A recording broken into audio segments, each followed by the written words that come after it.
everybody, it's Adelaide here from Hands Up Melly, here to do a recipe using some eggs and some veggies. So we're going to do some frittatas or little mini egg cups.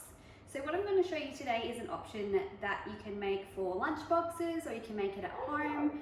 I'm going to make them in a patty tin so that then you can have little portions for everyone, but you can always make it in a big tin as well. So here we've got our eggs, milk and cheese. So I've got some mozzarella here. If you've got feta or something else, you can always use that as well.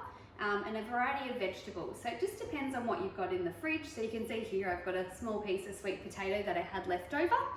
You could also use things like pumpkin. We've got some capsicum, mushrooms and tomatoes as well.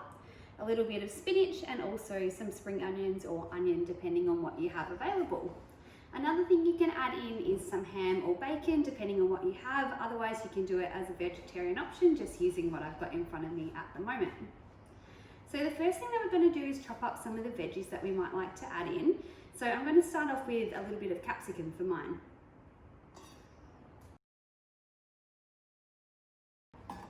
So it just depends on how many you're making and what vegetables you have available. So I'm also going to do a bit of mushroom today. So if you have kids, you might want to chop it really small if they're not as keen on vegetables. Otherwise, for the adults, you can usually chop it a bit more chunky if you like. Okay, so the next thing I might do is our sweet potato. Usually I'd leave the skin on, but if your kids aren't too much of a fan of the skin on the sweet potato, you can also just give it a quick peel. Okay, so depending on if the kids are fussy again, you could grate this one up if you want it in small pieces.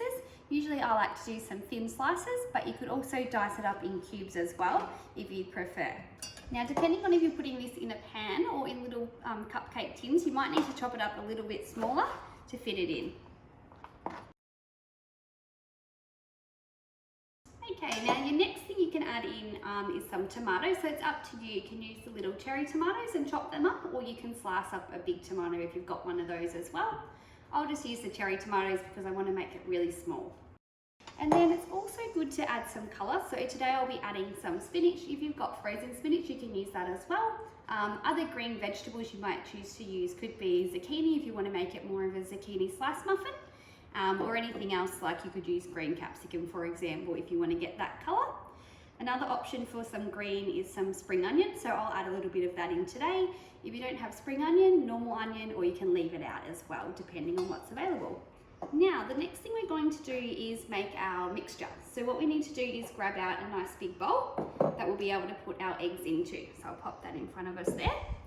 So before I mentioned we've got our eggs, so we're going to use 6 eggs today. This can be a great job to try and get the kids doing because it is a good skill to have, being able to crack an egg. Sometimes the shell goes in, but that's fine. You can just help them out by scooping that out again. Okay, so there's our 6 eggs in the bowl. The next thing we're going to add is just a little bit of milk. You don't have to add this in if you don't want to, but it can just help make the mixture go a bit further. So I've just got some plain milk here, and I'm just going to do 1/4 cup into the bowl as well. The next thing we need to do is grab out our whisk or our fork and give it a stir. Again, this is something the kids might like to help with. All right, there we go. So I might just clear away a few things and then we'll get to the next step, which is making our muffins. So I've got our patty pans ready to go. I'm just going to spray a little bit of oil just so they don't get stuck, but that's okay if you don't have any oil. Okay, so the next thing I'm going to do is just scoop a little bit of our egg in, and then I'm going to add our ingredients into that as well. Okay, so you can get the kids to make them their own if they have certain ingredients that they want to add in. Otherwise, you can just do a variety. So I'm just going to pop a little bit of sweet potato in here. I've cut it nice and thin so that it cooks in time because you don't want it to be uncooked in the bottom of them. If you are making this in a big tray, it's always good to put the sweet potato on the bottom so it forms a bit of a layer as well. So the next thing I'll add in is a bit of our capsicum, a little bit of mushroom as well. And then we've got some tomato. So it's up to you. If you've cut this into big slices, you can put one on top. I've just diced mine up, so I'll just drop a little bit in all of them as well. And then I've actually just found I've got a little bit of ham from the fridge, so a little bit of ham or bacon you can add in as well. And I'll also sprinkle our spring onion on as well. All right, so you can see there, they're not quite filled up. So what I'm going to do is add a little bit more of our egg mixture on top, and then we'll sprinkle our cheese on. So like I said, if you want anything on top like your tomato, you can just pop a piece on top there, or any of your leftover ingredients you can add in as well. The other thing I wanted to mention is I didn't add any salt into these because we've got our cheese and our ham or bacon, which is actually quite salty. But you can also add in different herbs and spices as well. So here's some parsley flakes that we can sprinkle on as well. The other thing you can add on is a bit of spinach. I haven't got much room left in these ones, so I might leave this out today. But if you were doing a big slice, you'd be able to put this on top as well.